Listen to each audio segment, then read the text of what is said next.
6 F1 drivers whose statistics don't tell the whole story. Just because a driver has no wins and no titles doesn't mean they can't be considered among the best of all time. Before we get going, we'd like to know what other motorsport you'd like to see on this glorious channel. Click the eye in the top right corner and let us know. Juan Pablo Montoya, 2001 to 2006, 94 starts, 7 wins. When Juan Pablo Montoya barged his way past Michael Schumacher to take the lead in the Brazilian Grand Prix in only his 3rd race, it seemed certain that here was the dawning of a future champion. Unfortunately, it never happened. Although he came close in 2003, ultimately the Schumacher-Ferrari combination was just too far out of reach for even his aggressive and spirited driving to overcome. A switch to McLaren to partner Kimi Raikkonen in 2005 promised fireworks, but an early season injury rather set him back, and by the time he was on the pace, he was too far back. His relationship with McLaren soured, and he quit halfway through the 2006 season without achieving as much as he could, and probably should have. But during those dreary years when Schumacher and Ferrari walked away with pretty much everything, he was the one driver who would consistently give him a hard time. Gilles Villeneuve, 1977 to 1982, 67 starts, 6 wins. If Juan Manuel Fangio and Alain Prost lived by the theory of winning races at the slowest speed possible, then Gilles Villeneuve was the complete opposite. He had to be the fastest in every corner of every lap of every session. This led to some spectacular accidents, but also some truly incredible drives. The combination of his flat-out driving style and a colossal argument with teammate Pironi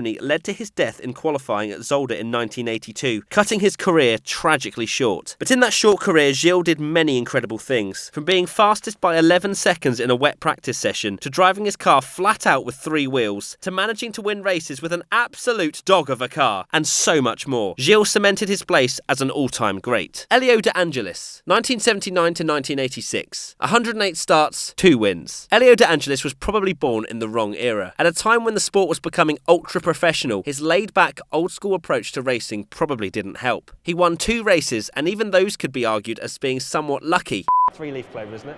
4-leaf. Is it 4 that's lucky? 4's lucky. 3 is just standard, isn't it? Yes. 4. But ELIO was a serious talent. He spent most of his career with Lotus, where he was teammates with the likes of Mario Andretti, Nigel Mansell and Ayrton Senna. He was able to hold his own against each of them, and in 1984 he was the best of the rest in the championship, finishing 3rd behind the 2 McLarens. However, with Lotus focusing its resources on Senna, De Angelis switched to Brabham for 1986, where he was sadly killed in a testing accident at Paul Ricard at only 28 years of age. Robert Kubica, 2006 to 2010, 76 starts, 1 win. Robert Kubica was a damn talented driver, and only getting better when his F1 career was cut short by a rallying accident that almost cost him his life. His sole win came at the 2008 Canadian Grand Prix, and he could have been a title contender that year. However, BMW Sauber made the bizarre decision to give up on the season when he was leading the championship because they wanted to focus on winning the title in 2009. Look how well that went for them. Another strong year in 2010 cemented Kubica's place as one of the sport's top drivers, and he was on the verge of a seat at Ferrari, but his accident put paid to that and ended a career full of promise.